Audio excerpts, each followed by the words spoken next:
اعوذ باللہ من الشیطان الرجیم بسم اللہ الرحمن الرحیم الحمدللہ رب العالمین والصلاة والسلام علی رسول اللہ وآلہ الطیبین الطاہرین۔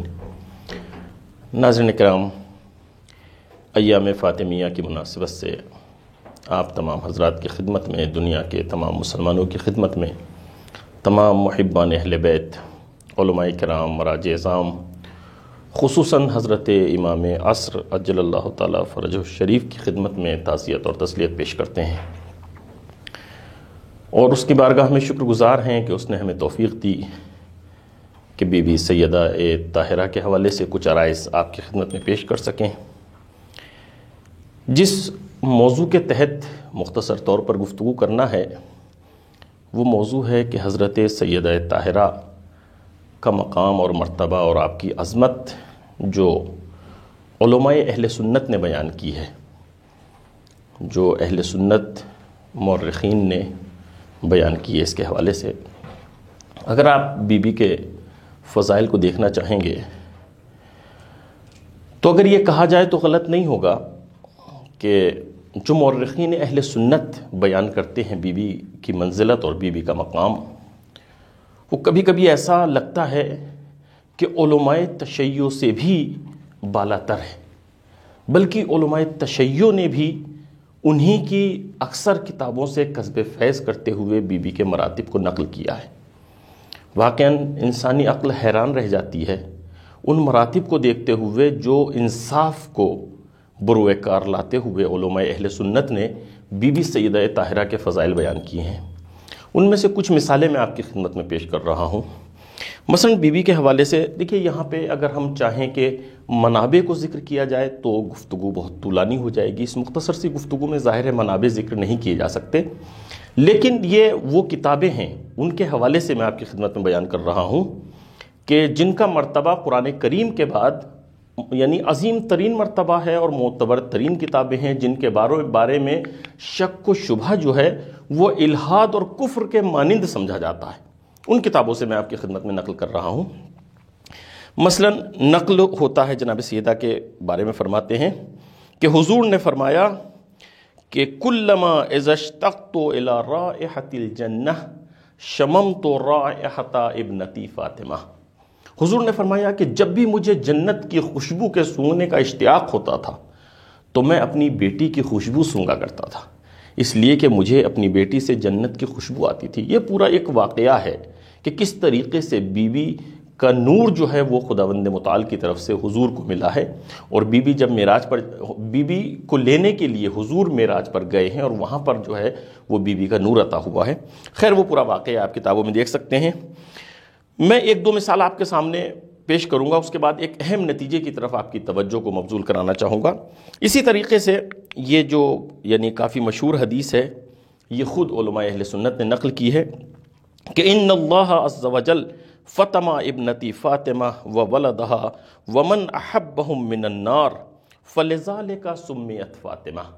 حضور نے فرمایا کہ خداوند متعال نے میری بیٹی، میری لخت جگر اور اس کی اولاد کو اور اس کے محبوں کو، اس کے شیعوں کو جنت کی آگ سے محفوظ کر دیا ہے، اور اسی لیے اس کا نام فاطمہ رکھا گیا ہے۔ فاطمہ یعنی اس کے معنی ہے، بہت سے معنی ہیں اس کے، اس میں ایک معنی یہ ہے کہ محفوظ رکھنے والی، کہ چونکہ خداوند متعال نے اس کو اور اس کی نسل کو، اس کے محبوں کو، اس کے شیعوں کو آگ سے محفوظ کر دیا ہے، اس لیے اس کا نام فاطمہ رکھا گیا ہے۔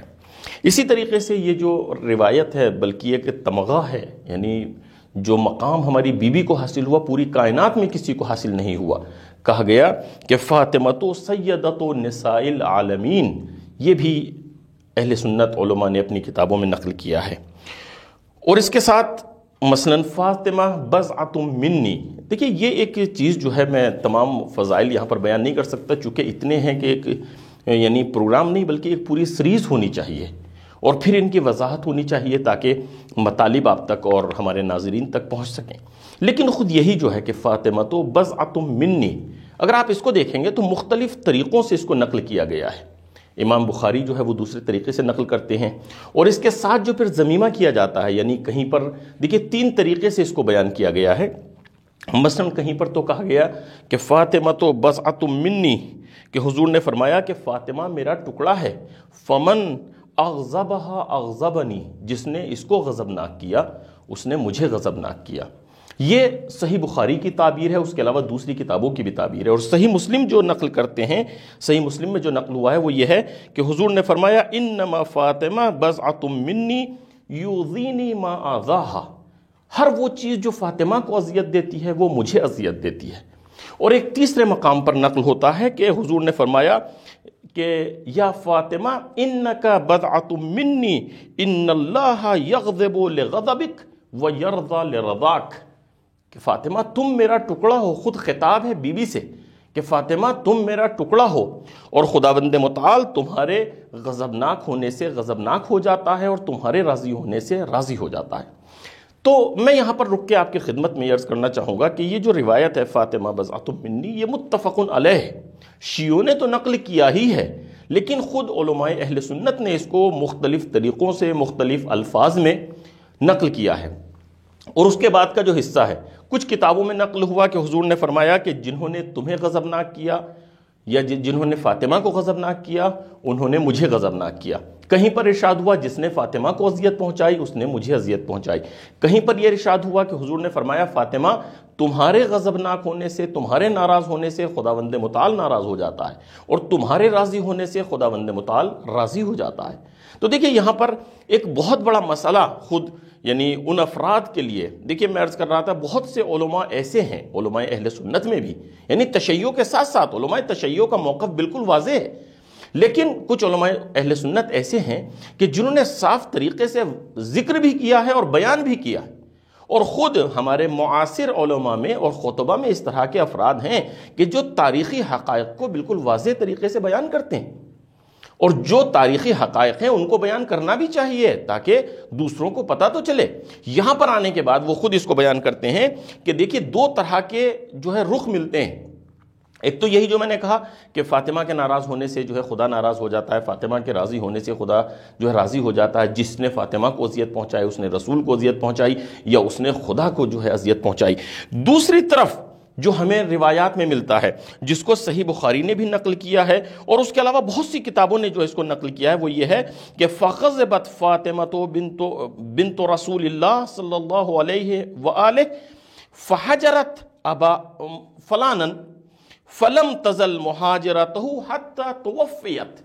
یہ بھی ان کتابوں میں موجود ہے کہ بی بی فاطمہ سیدہ طاہرہ وہ ناراض ہوئی حاکم وقت سے، جو اس زمانے کا خلیفہ تھا، جو حاکم وقت تھا، جو اس وقت رسول کی مسند پر بیٹھا ہوا تھا، اس سے ناراض ہو گئی۔ اور یہ میں نے کہا صحیح بخاری میں بھی نقل کیا گیا ہے، اس کو اگر آپ دیکھنا چاہیں گے تو جو بیروس سے چھپی ہے، تو یہ تھا جو میں نے بھی بیان کیا۔ دوسرا رخ یہ ہے کہ وہ صحیح بخاری میں نقل کرتے ہیں جلد نمبر 3 صفحہ نمبر 1126 پر، اور حدیث نمبر 2926 ہے، اور پھر اسی طرح جلد نمبر 4 میں صفحہ نمبر 1549 پر اور حدیث نمبر 3998 پر وہ اس طریقے سے نقل کرتے ہیں کہ فَغَضَبَتْ فَاطِمَةُ بِنْتُ رَسُولِ اللَّهِ صلی اللہ علیہ وآلہ فَحَجَرَتْ فَلَانًا، وہاں پر نام ذکر کیا گیا، لیکن میں یہاں پر نام نہیں لے رہا ہوں، آپ دیکھ سکتے ہیں کہ فَلَمْ تَزَلْ مُحَاجِرَتُهُ حَتَّى تُوَفِّيَتْ، کہ جو اس وقت کا حاکم وقت ہے اس سے فاطمہ ناراض تھی، غضبناک تھی، اور اس سے گفتگو نہیں کرتی تھی، یعنی جو ہمارے یہاں کہتے ہیں نا کہ مثلا بول چال بنتی، یعنی گفتگو نہیں کرتی تھی اس سے، اور یہاں تک کہ آپ جو ہے اس دنیا سے چلی جاتی ہیں۔ ایک رخ یہ ہے، یعنی آپ دیکھیے کہ جس نے فاطمہ کو غضبناک کیا اس نے خدا کو غضبناک کیا، اور یہ ثابت ہے خود تاریخی حقائق سے۔ میں نے جس کتاب کو کہا جاتا ہے کہ بعد از کتاب باری، صحیح بخاری وہ کتاب ہے جس کو قرآن کریم کے بعد، خداوند متعال کے کلام کے بعد سب سے عظیم مرتبہ دیا جاتا ہے، تو اس نے اس کو نقل کیا ہے۔ اور اسی طرح دوسرے مقام پر یہ بھی ملتا ہے کہ فوجدت فاطمہ علی فلانن فی ذلک فحجرتہ فلم تکلمہ حتی توفیت، یعنی فاطمہ اتنی غضبناک تھی کہ انہوں نے ان سے گفتگو نہیں کی یہاں تک کہ وہ دنیا سے چلی جاتی ہیں۔ ایک یہ، اور اسی طریقے سے اگر آپ اور دیکھیں گے تو یہ بھی ملتا ہے کہ جب انہوں نے آنے کے بعد بی بی سے گفتگو کرنا چاہی اور مختلف طریقوں سے وہ بی بی تک پہنچنا چاہتے تھے، تو بی بی نے ان لوگوں سے کہا، قالت، بی بی نے فرمایا، فَاللَّهِ لَأَدْعُوَنَّ اللَّهَ عَلَيْكَ فِي كُلِّ صَلَاةٍ أُصَلِّيهَا، کہ میں ہر نماز میں تمہارے لیے بد دعا کروں گی، ان لوگوں سے اس طرح کا خطاب کیا. یعنی بیوی اتنی ناراض تھیں کہ جو بھی نماز پڑھ رہی ہیں کہا کہ میں جو بھی نماز پڑھوں گی اس میں تمہارے لیے بد دعا کروں گی. لَأَدْعُوَنَّ اللَّهَ عَلَيْكَ، علیکہ یہ بد دعا کے لیے استعمال ہوتا ہے. تو آپ دیکھیے اب یعنی یہ بہت بڑی ایک مشکل کھڑی ہو جاتی ہے. یعنی خود اس مشکل کو حل کرنا ان لوگوں کے لیے جو ہے سخت ہو جاتا ہے. یعنی وہ ایک طرف تو بی بی اس طرح ناراض ہیں اور بی بی کی ناراضگی جو ہے وہ خداوند متعال کی ناراضگی ہے. اور پھر قرآن کریم کو آپ اٹھا کر دیکھیے، یہ بالکل سامنے کی بات ہے. یہ ایسا نہیں ہے کہ مثلا کوئی قیاسی گفتگو، یہ برہان ہے. اگر آپ اس کو منطقی زاویہ نگاہ سے دیکھیں گے تو یہ ایک برہانی دلیل ہے. اور ادھر قرآن کریم کی آیت ہے کہ ان الذین یؤذون اللہ ورسولہ لعنہم اللہ فی الدنیا والآخرہ. جو رسول کو یا خدا کو اذیت پہنچاتے ہیں تو ان کے اوپر دنیا میں بھی لعنت ہے اور آخرت میں بھی لعنت ہے. پھر اگر آپ ممتحنہ کو اٹھا کر دیکھیں تو اس میں کہا گیا ہے کہ لا تتولا قوما غضب اللہ علیہم، کہ خداوند متعال جن کے اوپر غضبناک ہوا ان سے تم دوستی نہ کرنا. تو بالکل یہ واضح ہے کہ فاطمہ کے ناراض ہونے سے خداوند متعال ناراض ہو جاتا ہے، اور ان سے ناراض ہونا بی بی کا جو ہے وہ ثابت ہے. تو در واقع فاطمہ زہرا صلوات اللہ علیہا وہ ہیں جو خود حقانیت مذہب تشیع کی بہترین دلیل ہیں. یعنی آپ دیکھیے کہ ان کے یہاں اس طرح کا موقف پایا جاتا ہے کہ بی بی دنیا سے چلی جاتی ہیں لیکن ان سے راضی نہیں ہیں. اور یہ سب خود ان کی کتابیں، علماء اہل سنت کی کتابیں جو ہے وہ نقل کر رہی ہیں. میں ایک اور آپ کی خدمت میں یہاں پر اشارہ کرتا چلوں کہ ایک روایت اور ہے کہ جس کو مختلف طریقوں سے بیان کیا جاتا ہے. ہمارے یہاں کہا جاتا ہے کہ من مات ولم یعرف امام زمانہ مات میتۃ جاہلیہ، کہ جو دنیا سے چلے جائے اور اپنے زمانے کے امام کو نہ پہچانے تو وہ اس کی موت جو ہے وہ یعنی جاہلیت کی موت ہے، کفر کی موت ہے. لیکن صحیح مسلم نے اور دوسری کتابوں نے اس کو اس طریقے سے بھی نقل کیا ہے کہ من مات ولیس فی عنقہ بیعہ مات میتۃ جاہلیہ، کہ جو اس دنیا سے جائے اور اس کی گردن میں کسی کی بیعت نہ ہو تو وہ جاہلیت کی موت مرتا ہے. اس کو تمام نے قبول کیا ہے، اور اس کی اگر آپ دیکھیں گے تو عملی تفسیر موجود ہے. حضرت عبداللہ ابن عمر، پوری ان کی زندگی آپ اٹھا کر دیکھیے کہ جس وقت حجاج ابن یوسف جو ہے وہ گورنر بن کے آتا ہے مدینے میں تو وہ ان کے پاس جاتے ہیں، اور جانے کے بعد رات کا وقت ہے، اور جانے کے بعد اس سے یعنی جو نگہبان ہے اس سے کہتے ہیں کہ جا کے کہیں کہ حضرت عبداللہ ابن عمر آئے ہیں ملنے کے لیے. تو حجاج ابن یوسف نے کہا کہ ان سے کہو صبح میں آنا، میں مصروف ہوں. انہوں نے کہا نہیں مجھے ابھی ملنا ہے. تو انہوں نے کہا اچھا. اب حجاج ابن یوسف نے ان کو بلایا، ٹھیک ہے. بڑے سخت لہجے میں کہا ایسی کون سی مصیبت آ پڑی ہے کہ رات ہی کے وقت جو ہے آپ کا ملنا ضروری تھا، آپ کل تک انتظار نہیں کر سکتے تھے؟ انہوں نے کہا نہیں بہت بڑی مشکل ہے. کہا مشکل کیا ہے؟ کہا کہ دیکھیے آپ گورنر ہیں خلیفہ کے، اگر میں رات میں آپ کی بیعت نہ کرتا اور اس رات میں دنیا سے چلا جاتا تو میری موت جاہلیت کی موت ہوتی. چونکہ حضور نے فرمایا کہ من مات ولیس فی عنقہ بیعہ مثلا، یا من مات ولم یعرف امام زمانہ، تو یہ ساری چیزیں یعنی آپ کی بیعت کرنا میرے لیے ضروری تھا. تو تاریخی حقائق ہیں یہ، آپ دیکھیے پڑھ سکتے ہیں تاریخ میں. اس نے ایک مرتبہ بڑے غصے میں کہا کہ میں مصروف ہوں، وہ کچھ لکھ رہا تھا. اس نے کہا ہاتھ میرے مصروف ہیں، لو پیروں پر بیعت کر لو. اس نے اپنے پیر آگے بڑھائے اور انہوں نے جو ہے پیروں پر بیعت کر لی. ایک یہ. دوسرے جس وقت نبی اکرم صلی اللہ علیہ وآلہ وسلم کے یعنی اس جسد مبارک کو چھوڑ کر یہ جا رہے ہیں، اور سقیفہ میں جانے کے بعد وہاں پہ جو ہے یعنی پہلے خلیفہ کو معین کر رہے ہیں، تو جس وقت لوگ پوچھتے ہیں کہ یہ کیا ہوا کہ رسول نبی اکرم صلی اللہ علیہ وآلہ وسلم خاتم النبیین جن کے صدقے میں یہ کائنات خلق ہوئی ان کے جسد مبارک کو ترک کر دیا، تو علماء یہی جواب دیتے ہیں کہ وہاں پر تعین خلیفہ جو ہے وہ زیادہ اہم موضوع ہے. اگر خلیفہ کو معین نہ کیا جاتا، اور حضور تو دنیا سے جا چکے تھے، اگر اس زمانے میں کوئی دنیا سے چلا جاتا تو پھر من مات، یہ اسی کا مصداق ہوتا کہ من مات ولیس فی عنقہ بیعہ، کہ وہ مر گیا اور کی چکے کوئی ہادی تو ہے نہیں، اور اس لیے ضروری تھا کہ پہلے خلیفہ معین ہو. تو انہوں نے ترجیح دی تعین خلیفہ کو تدفین رسالت، تدفین نبی اکرم صلی اللہ علیہ وآلہ وسلم پر. تو اتنی اہمیت دیتے ہیں اس موضوع کو. تو دیکھیے اب اسی کے ذیل میں عرض کرنا چاہتا تھا کہ حضرت علامہ امینی جنہوں نے الغدیر جیسی کتاب لکھی ہے، وہ ایک مرتبہ مصر جاتے ہیں اور علماء اہل سنت سے ان کا مناظرہ ہو رہا ہے، گفتگو ہو رہی ہے اسی کے حوالے سے کہ یعنی حقانیت مذہب تشیع کے حوالے سے. ایک طرف علامہ امینی تنہا ہیں، دوسری طرف جو وہ سینکڑوں علماء پوری دنیا سے جن کو جمع کیا گیا ہے. علامہ امینی نے ان سے یہی سوال کیا کہ آپ یہ بتائیں کہ یہ جو روایت ہے کہ من مات ولیس فی عنقہ بیعہ، جو آپ کے ہاں اس طرح پر بیان کی جاتی ہے اور مختلف کتابوں میں اس طرح سے بھی ہے کہ من مات ولم یعرف امام زمانہ مات میتۃ جاہلیہ، تو یہ بتائیے کہ کیا آپ لوگ اس کو مانتے ہیں؟ سب نے کہا ہاں بالکل یہ متفق علیہ دلیل ہے، ہم سب اس کو قبول کرتے ہیں. تو کہا یہ بتائیں کہ کیا نبی زادی دختر نبی اکرم صلی اللہ علیہ وآلہ وسلم حضرت فاطمہ الزہرا بھی اس کو قبول کرتی تھی؟ سب نے کہا ہاں قبول کرتی تھی۔ کہا اگر، اور ظاہر سی بات ہے اگر حضور سے یہ حدیث صادر ہوئی ہے تو بیوی سے بہتر کون جانے گا؟ اہل البیت ادرا بما فی البیت، اہل بیت ہی تو بہتر جانتے ہیں گھر میں کیا باقی۔ اور انہوں نے کہا بالکل، رسول زادی اس کو جانتی تھی اس حدیث کو اور اس کو مانتی بھی تھی۔ کہا کیا اس کے اوپر عمل بھی کیا؟ کہا کہ ہاں بالکل عمل کیا۔ اب انہوں نے کہا کہ اب میں آپ سے ایک سوال کرنا چاہتا ہوں کہ من ہوا امام فاطمہ، یہ بتائیں فاطمہ کا امام کون تھا؟ اب دو تین راستے ہیں۔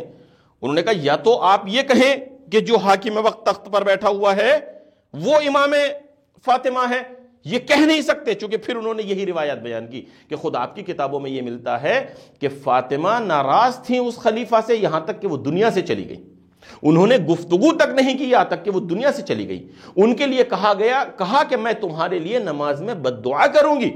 تو بتائیں کیا یہ راضی ہونے کا وہ ہے؟ کیا امام مانتی ہیں ان کو؟ انہوں نے خاموشی اختیار کی، چونکہ یہ بھی ان کی کتابوں میں موجود تھا۔ علامہ امینی کہتے ہیں پھر دوسرا راستہ یہ ہے کہ تم یہ کہو کہ معاذ اللہ فاطمہ اس دنیا سے چلی گئی، ان کا کوئی امام ہی نہیں تھا۔ انہوں نے کہا نہیں، ایسا نہیں ہو سکتا، اس لیے کہ اگر یہ مان لیا جائے معاذ اللہ تو اس کا مطلب یہ ہے کہ وہ یعنی ماتت میتۃ جاہلیہ، کہ وہ جاہلیت کی موت، العیاذ باللہ العیاذ باللہ۔ کیسا نہیں ہو سکتا؟ فاطمہ سیدۃ النساء العالمین ہے، سیدۃ النساء اہل الجنہ ہے، جنت کی خواتین کے سردار ہے فاطمہ جاہلیت کی موت، کفر کی موت، العیاذ باللہ۔ تو پھر انہوں نے کہا کہ پھر یہ بتائیں اس کو کیسے حل کریں گے؟ تو انہوں نے خود اس بات کو کہا۔ علامہ امینی فرماتے ہیں کہ بس ایک راستہ تمہارے پاس یہ ہے، وہ یہ ہے کہ ہوا علی بن ابی طالب، فاطمہ کا امام صرف علی بن ابی طالب تھے، ان کے علاوہ کوئی نہیں تھا، ان کا سب کا سر جھک گیا۔ بس عزیزوں میں اپنی گفتگو کو ختم کر رہا ہوں۔ ہم یہی تو کہتے ہیں کہ ہم حضرت فاطمہ زہرا کی جو ہے وہ اس میں اطاعت کرتے ہیں۔ بی بی نے جس کو ترک کر دیا، جس کو چھوڑ دیا، ہم بھی اس کو چھوڑ دیتے ہیں، اور جس کو بی بی امام مانتے ہوئے اس دنیا سے چلی گئی، ہم بھی اس کی ولایت کے اوپر ایمان رکھتے ہیں اور اسی کو امام مانتے ہوئے اس دنیا سے چلے جائیں گے۔ ناظرین بہت شکر گزار ہیں آپ ہمارے ساتھ رہے، یہیں پر آپ سے اجازت چاہتے ہیں۔ اپنا خیال رکھیے گا، ہمیں دعاؤں میں یاد رکھیے گا۔ خدا حافظ، فی امان اللہ۔